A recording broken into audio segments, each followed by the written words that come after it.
Drama is toxic and contagious. It's also completely normal. Yet it is up to us as conscious leaders to mitigate the drama and empower ourselves as well as our teams, which can be honestly difficult without the right tools and mindsets. Even with these tools and mindsets, it's something that does involve a lot of effort and practice and commitment.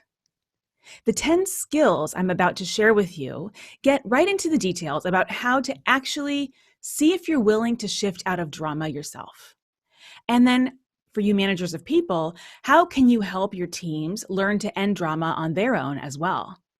This is one of the most requested skills and trainings that I have on offer.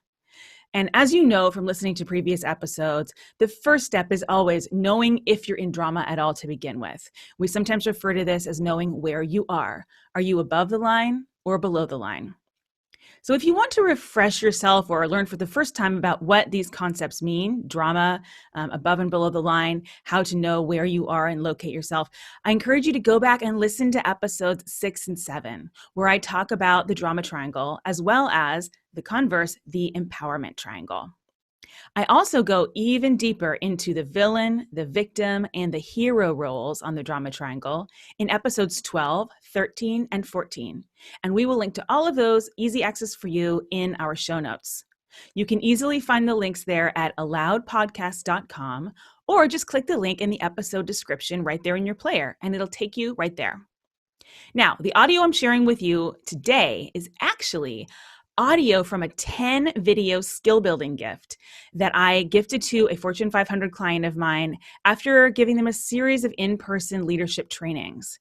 And it was so requested, give me even more tools. How can I train my teams and learn this stuff? Because I was training, kind of more top leaders and there was a lot of layers underneath them. They really wanted to roll this out through the whole organization. So I figured I'm going to make something for them, but it's also something that I'll be able to share with you guys. I like to provide free tools and practical applications wherever it makes sense. Most of these are lessons that I go in depth with my top paying clients and my Forward Fearless online group coaching. But I am always trying to find new ways to teach even more people who may not have personally experienced the value of one-on-one coaching themselves or have never been in a group coaching program like Forward Fearless.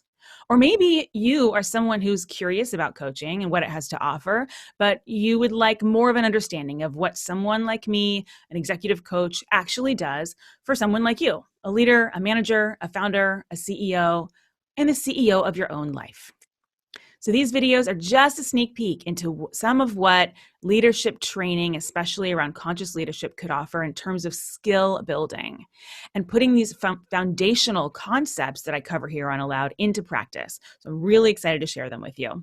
So again, I encourage you, go to alloudpodcast.com. There you'll actually get to watch these 10 videos that outline a process for what to do as a leader or manager when you suspect that yourself or an employee is in drama. These videos are free for you to use. They are free for you to share. I really would love you to do that because this is such important work. This is my life's work. This is my mission.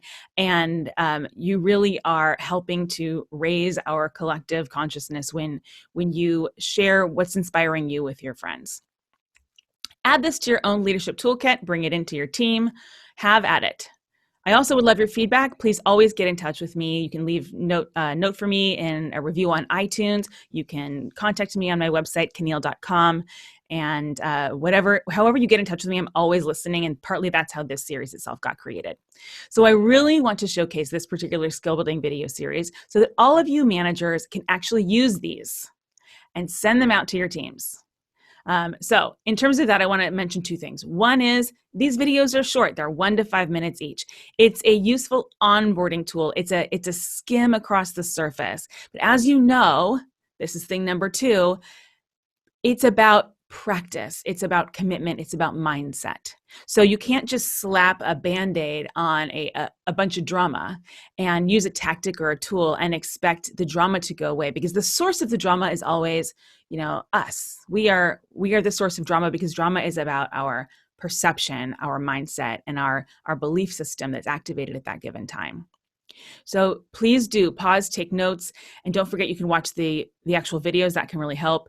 But don't skip over what is essentially a spiritual practice, a consciousness practice of really examining yourself and the role that you are playing in, in perceiving drama, creating drama in your own life. That's really where the action's at. All right, without further ado, here are the trainings.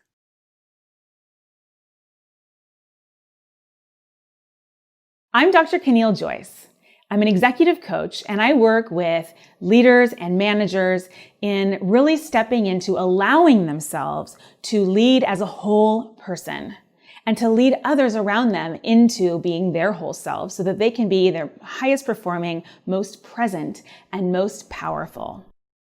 I work with teams, I work with leaders on communication, and a big focus of mine is helping leaders and organizations to shift their culture out of drama and into presence.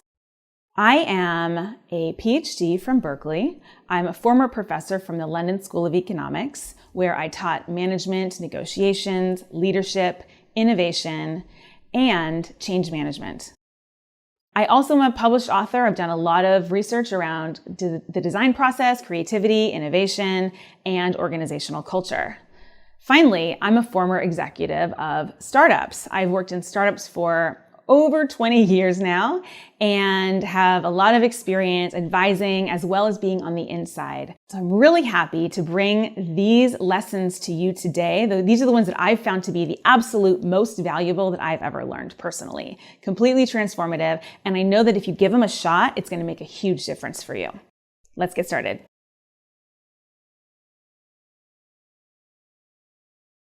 All right, so let's say that one of your employees, or maybe even your whole team, seems to be below the line in drama. You're seeing people blame each other, criticize each other, maybe even criticize themselves. You are seeing people hero, trying to hustle and fix things and solve problems without really giving the space to genuinely solve the problem permanently.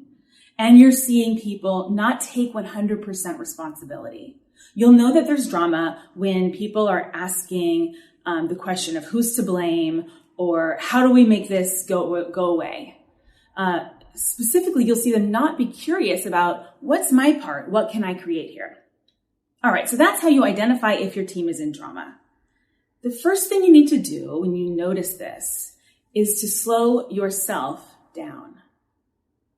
Why is this so important? Well, we're looking for you to first identify where are you, and then to find the space to shift. If not, at least to get as present and grounded as you possibly can. So the first step is just slow down and breathe.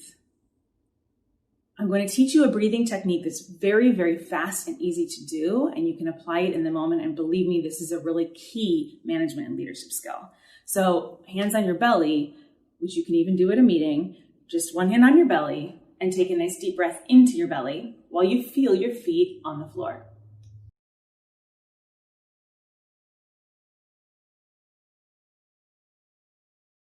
If you are stressed or really below the line, you might find that it's actually difficult to get your diaphragm to drop that much. In that case, you'll feel all your breathing happening in your chest. In that case, what I suggest is doubling the length of the exhale. So you can breathe in for 2 and out for 4. In for 2, out for 4. That's it. Feel your feet on the ground. Now you're grounded and ready to support your team.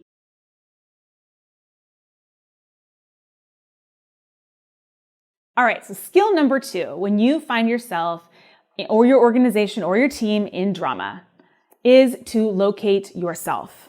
There's some fantastic videos on the contagious website, and I'm going to talk about how to locate yourself right now. So number 1, ask yourself, am I trying to be right about something? Am I believing that there is a right and a wrong answer, a good and a bad way to do something? Number 2, does it feel like there's some threat here? Some threat to our collective safety, belonging, status, security? Am I in a scarcity mindset is question number 3. Do I feel curious? Question number 4, I'm just going to keep listing some questions for you. Do I feel tense? Because when I'm in presence, I'm not in drama, right? I'm in ease and flow. But when I'm in drama, I'm going to feel tense in some way. Or I'm going to want to be tuning out. Am I heroing myself and tuning out? Am I blaming somebody or myself? Am I criticizing somebody or myself? Am I feeling like a victim? If any of these are true, then welcome to the human experience. You are below the line. It's totally normal and completely okay. What's really awesome is that you as a manager being able to recognize and own when you are below the line is going to empower you to support your entire team. And here's how. 1, if you find yourself below the line, that means that your deepest work is actually to see if you might be able to shift. I want you to be really, really conscious also that you don't infect the rest of your team with your drama, which is so easy to do, right? When every victim needs a hero and a villain. So be thoughtful about what you're going to communicate and how you're going to communicate it if you find yourself in drama and you're unable to get yourself out. Please also seek the support of another manager who understands how to coach you to see if there might be a creative way for you to feel a shift out of drama yourself. Now, let's say that you are not in drama. You are curious. You are in trust that even if things don't go as planned or as desired, everything is going to be okay. All is well. You're going to feel a sense of ease and flow actually in your body. There will not be any tension there. You're not going to be in blame, and you're not going to be trying to do it right. Instead, you're going to be really, really in touch with your preferences, which might be, I prefer for my team to shift out of drama. It might be for us to hit our goals. It might be for us to avoid this hostile takeover. Whatever the case may be, there still may be things in your environment, in your imagination that you're aware of that you'd like to avoid or move toward. And that's very healthy. You can do that in a conscious way. It's only when it feels like a threat that we start going below the line. So if you find yourself up there, awesome. You are in a great position now to lead others out. And the rest of this video series is going to teach you how to do that.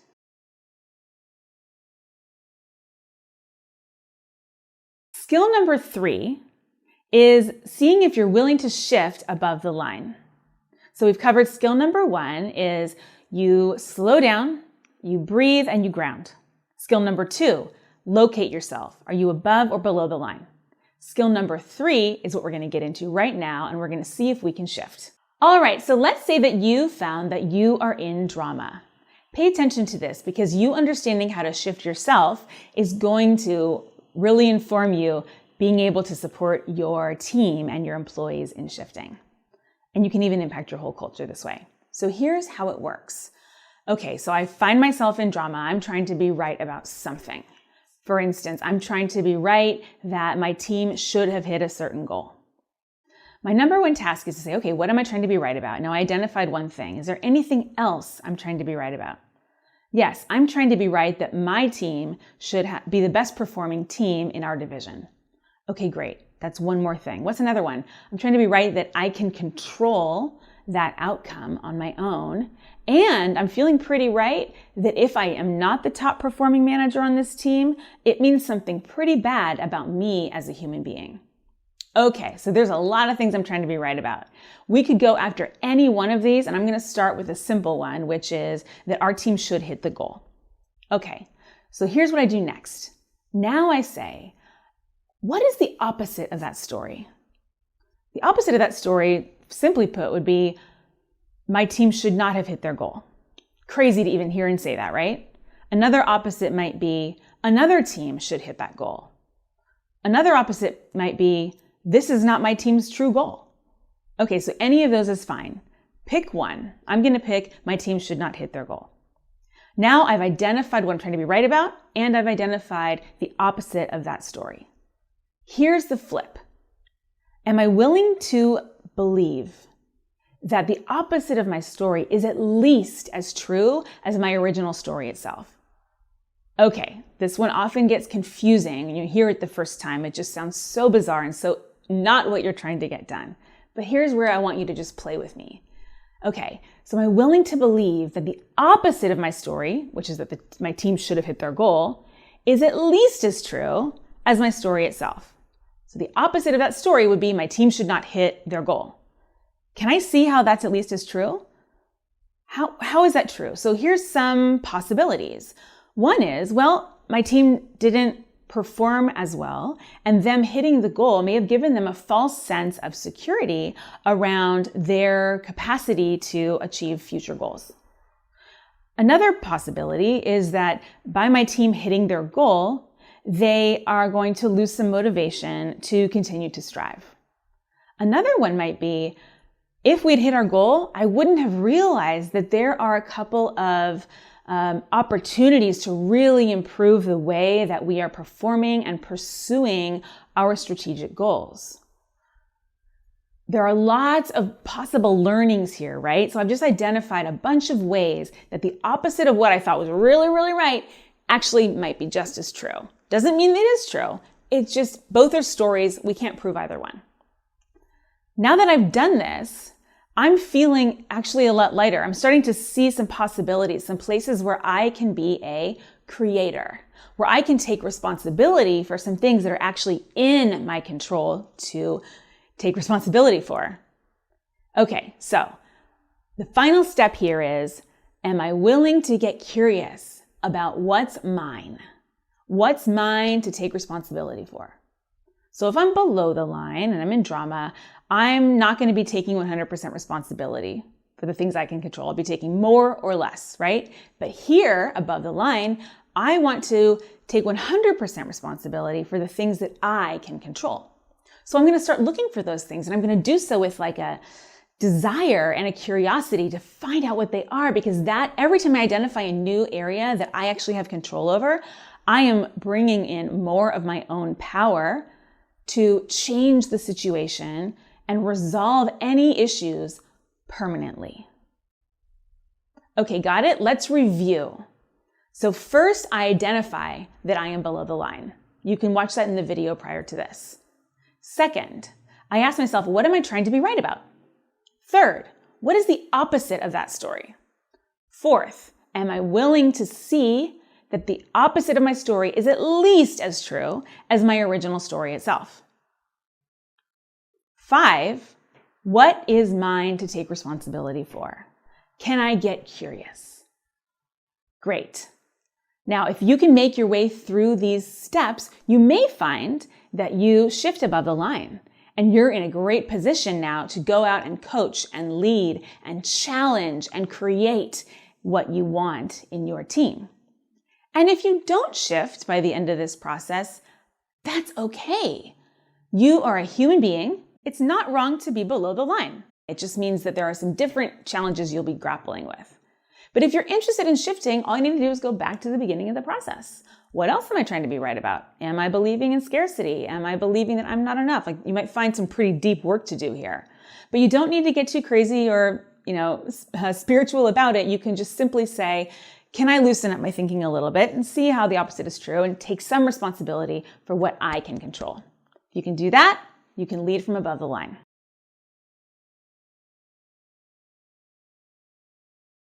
Skill number 4, for leaders who want to lead from above the line and help their team get above the line as well, is to get super curious. And I have a really great skill that can actually improve your ability to get curious in any situation. And as you know, curiosity is key to being above the line. So if you're a little confused at this point, what we've covered so far is first, slow down, breathe and ground. Second, locate yourself. Where are you? Are you above or below the line? Third, see if you're willing to shift. Now we're in skill number 4, asking open, honest questions. What I love about this skill is that you can apply it to both help yourself get curious and to help others get curious. And you can start doing this right away. You might love it so much that you might decide this is the only way you want to ask questions. Here's how it goes. Open, honest questions. An open question, as you probably know, is a question where the answerer can take the answer anywhere they want to go with it. It's not a fixed set of closed answers. It's not yes or no. It's not green or blue. It's not I did or I didn't. Instead, it's something like, what was your experience of this? What was this like? What are your thoughts about this? Or tell me about your background. It's open, so they can take it and lead a story. Okay, second element of open, honest questions is that they are honest. An honest question means a question that you genuinely have. What does that mean? It means that when you ask the question, you're asking it because you have authentic curiosity. You're going to feel it. This is something that if you don't have curiosity, you can just sit and wait and see, what am I curious about? What am I curious about this person? All right, third element of this, which really helps stitch it together, is in an open, honest question, you don't know the answer and you don't have any preference for what the answer is. So often I see teams and organizations that say, we've got a great coaching culture. We lead through inquiry. We are always asking coaching questions when we see an employee struggling. But if you listen to their coaching questions, you'll find that they're actually leading questions. They're questions that are advice or feedback with a question mark at the end. I think you know what I'm talking about here. And it doesn't feel great on the receiving end of that. And it certainly doesn't evoke curiosity. In fact, it can make someone feel pretty defensive. And it's usually coming from a position of defensiveness as well. So if I'm like really tempted to ask a leading question where I have a really strong preference for what they're going to answer because I'm trying to guide them in a certain way, I'm kind of manipulating them, I am not feeling curious at that moment. I'm feeling very closed-minded. I'm imagining what the future will look like if it's that answer. So, open, honest question is, I'm going to sit here and wait until I'm curious, and I'm going to ask you a question that you can take anywhere you want. I don't know the answer. I don't have a preference for the answer. I'm asking because I'm curious. I taught a workshop, and I heard someone say, I've worked with him for 6 years. And after this 2-minute exercise, I know him better than I knew him after the whole 6 years. This is such a powerful skill. And when a person is hearing you ask a question where they really want to know you, it feels awesome. So superpower skill for managers. I invite you to put it to work today. How many open, honest questions can you find and ask? Enjoy this one.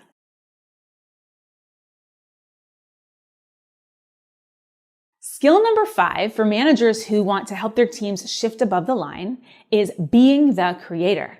We've already covered how to get present and ground yourself. Skill number 2 was locating yourself. Skill number 3 was shifting. Number 4 was getting curious with open, honest questions. And now we're on skill number 5, being the creator. There are 2 essential skills to being the creator. And what I mean by creator is being willing to experiment and play and get really creative, innovative, original, and flexible in my thinking. And I'm going to apply that creativity specifically to areas where I have 100% control. Getting creative is actually my responsibility in those areas. And in fact, only in those areas. I only need to be responsible for what I can control. And that typically for most of us is a lot more than we thought we could control. So just be aware of that and hunt for what else is out there. What are the other opportunities? Okay, so here are the 2 essential skills of being the creator. Number 1 is the vision, setting the vision. How do you do this? You know what you want. You feel what you want. You can really feel the desire for this future state, for this thing that you want to create. The second skill of the creator is to stay in reality. So creators are great at identifying what the facts are about what's present here and now. And by being grounded in reality, they can dream really big dreams and have a really crystal clear vision for where they're going to go. And guess what? It will be more achievable. Because if we're grounded in reality, we can take stock of the situation without going into panic or victim mode, and we can create a plan, which might just be 1 or 2 stepping stones from where we are right now. But we're going to identify some concrete actions that we can take, baby steps, that are going to help us get closer to the mountaintop that we envision. So to summarize, as a creator, the two big skills are, number one, feeling and creating that vision, that super compelling vision. Number two, staying grounded in reality.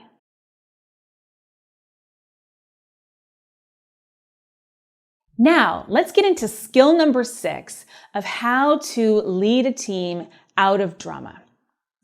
We just covered the creator role in skill number 5. The creator role, the coach role, and the challenger role are the 3 roles in the empowerment triangle, which is the opposite of the drama triangle, the hero, victim, and villain. So above the line, those transmute, and we have creator, challenger, and coach. And the coach has a very powerful role here. The power of the coach is they are able to, through curiosity, inquiry, loving support, and clarity, to invite those who see themselves as victims to step into the role as creator. Now, essential skill of the coach is the ability to see others as creators. You know, as coaches, one of our mantras in coactive coaching is we see others as creative, resourceful, and whole. And I think that really summarizes this quite well. So keeping the faith in other people's resourcefulness and ability to surprise us is the essential skill number 1 of a coach. Skill number 2 is curiosity. How can I ask questions that are open, honest questions, as we covered in skill number 4? Open, honest questions to help a person who may be in creator role, they may be in victim role, to see what the possibilities are here. And how can I get those questions to actually help people to stoke their sense of desire for what's on the top of the mountain?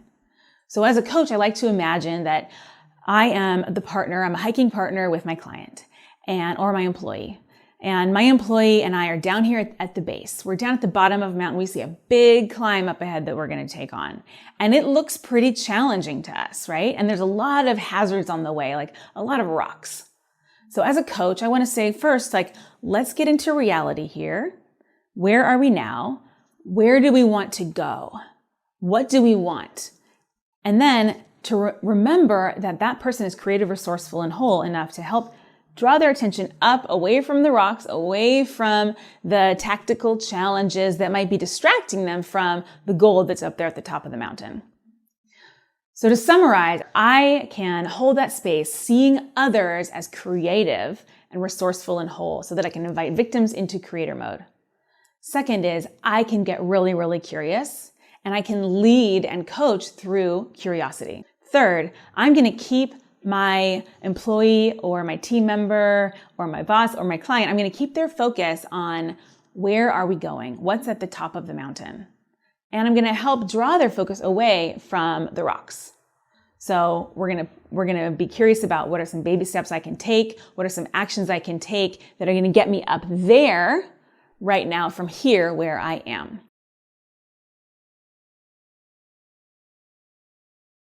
The third and final role in the empowerment triangle is the challenger.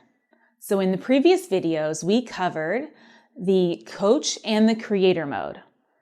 The third mode in that empowerment triangle is the challenger, and this is essential for any manager who's interested in leading their team up and out of drama. Okay, get ready. Challenger mode can be tricky to take on if you are in a culture that is really homogenous in how much it wants everyone to just be nice to each other all of the time. We sometimes have this idea that being nice means not giving challenging feedback or not putting pressure, not pushing. Couldn't be further from the truth. In fact, it's a great act of kindness. So the first thing that a challenger does is they see others as, you guessed it, creators. They see others as creators even if they don't see themselves as a creator. They see what's possible inside a person who's feeling like a victim, and they challenge them with loving pressure to bring that forth. Challengers are great at creating clarity. They might create clarity by showing somebody the mirror, showing somebody reality, reflecting back what they're seeing or what they're hearing from that person. They might also challenge that person's assumptions. They love to challenge the status quo. So challenging somebody's worldview, perspective, belief system, any limiting beliefs, that's a great thing to do as a challenger.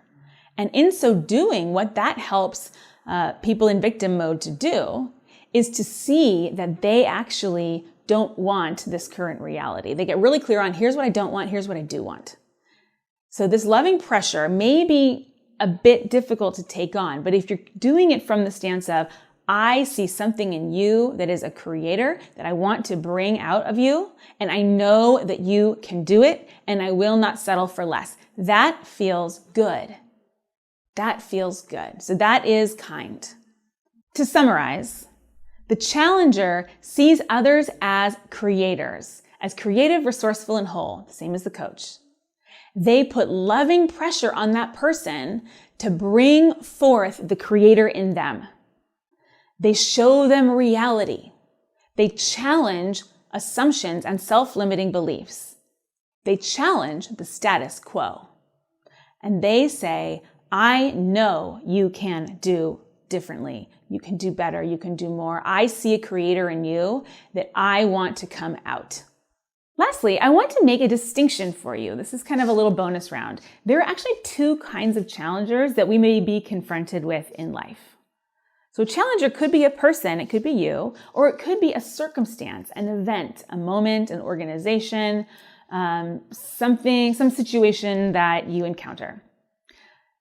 If I am above the line, I'm going to perceive those challengers, generally speaking, as there for me.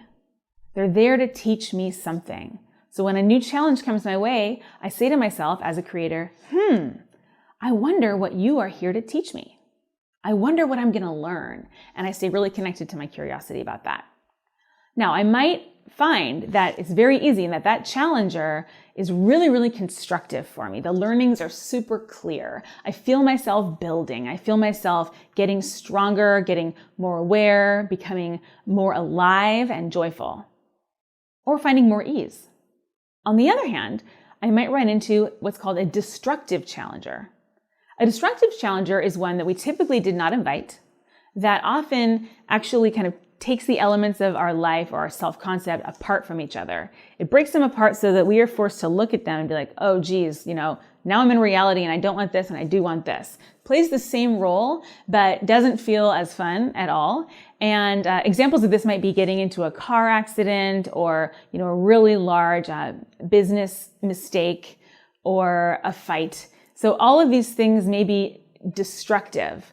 If we can see them from above the line, even though it was destructive, we didn't invite it, it tore some things apart that we love, we can look for what is the learning available to me here now. So whether you run into a constructive or a destructive challenger in your life, either way, there's learning available, and that is the name of the game.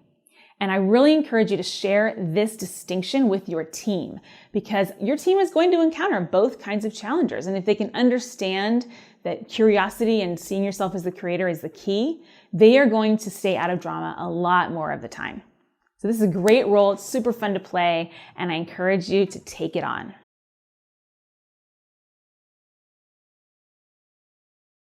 Number 8 on the list of the 10 skills for managers who want to lead their teams out of drama is to speak unarguably and to create clear agreements with your team. What do I mean by speaking unarguably? Unarguably means I am only speaking facts. I'm speaking things that are objective and unarguable. And that includes a few different categories of things that I might speak about. One of the most common is observations. So I saw this happen and I heard this. I heard that this happened, it could be. But the other categories are often internal. This includes your body sensations. So like I feel tight in my shoulders. It includes your emotions, such as I'm feeling a lot of desire right now to move forward. It also includes thoughts. So my thoughts are any thought I have, like I have an idea, I have a question, I had the thought, I noticed I had a judgment, I noticed I wondered something. Now, we talk about our thoughts all the time, right? But the problem is we're not unarguable because we're not labeling them as thoughts. When we fail to do so, we begin to buy into the idea that our stories are right. And boo, then we go down below the line and we're in drama. And we invite others to be in drama too. People might buy into your stories or they might go against your stories. Either way, there's drama because you're dealing in a land of fantasy, a land of stories. So speaking unarguably means I'm really going to stay grounded in my speech in what is objectively true, and I'm going to lead from there. Now, this is a game changer if you are approaching feedback that feels challenging, a confrontation, any negotiation. This is a game changer in mediating, in coaching. It is one of the easiest ways to resolve any argument is to speak unarguably. The other person doesn't even need to know what that means or what to do. But if you ask questions, inviting them to speak unarguably and speaking in the language of facts, not stories, then they too are going to be able to see more clearly what is our opportunity here to create something together and what are we responsible for. And there, you have just led your team out of drama. So speaking unarguably, language of facts. It might be observations, things I saw, things I heard, things I felt. And a lot of this is internal, right? I had a body sensation, I had an emotion, I had a thought. As long as we're being clean and we're labeling everything, you're good to go.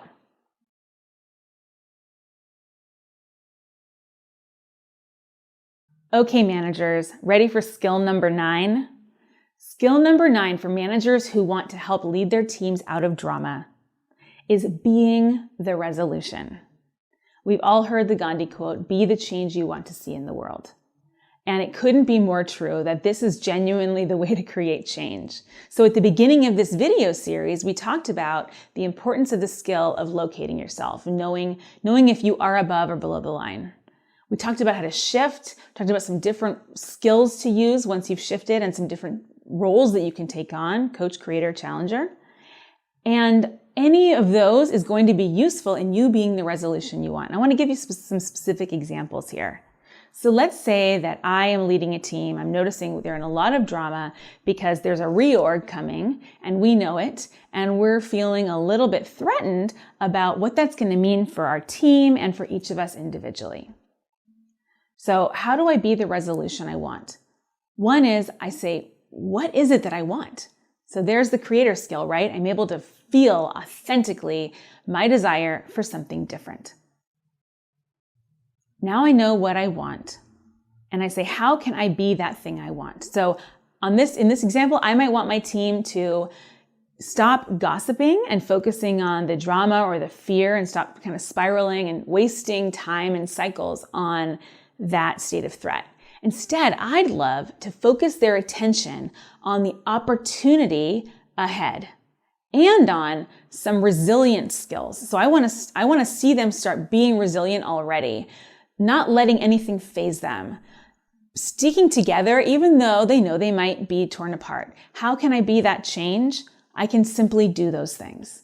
I can keep bringing the focus back to the opportunity in every conversation that goes into drama. I can keep bringing the focus back to what's ours to control, and I can be really, really calm. If that's what I'm wanting to see in them, then that's what I'm going to be. Similar to training a dog or parenting a young child, your team is going to pick up on how you are being, and they are looking to you to make sense of change. So in particular, if you have a lot of change coming up, it's super important that you remember that you need to be the way that you want them to be in the change. They're looking to you to make sense of, is this something we can trust, or is this something really threatening that we can't do anything about? So invite everyone else to also take this on. Like, you can talk about it as a team. How can we collectively be the change we want to see here? This is the most powerful leadership skill there is. It's one that is a game changer. It's also sometimes really not easy. So I really encourage you to use all the skills in videos 1 through 8 to build you up to this place. I know you can do it. If you want it, you can be it. Good luck. .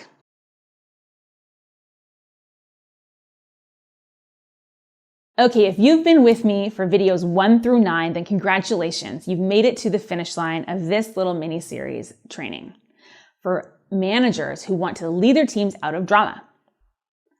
Skill number 10 is to accept that drama is an essential and valuable part of the human experience.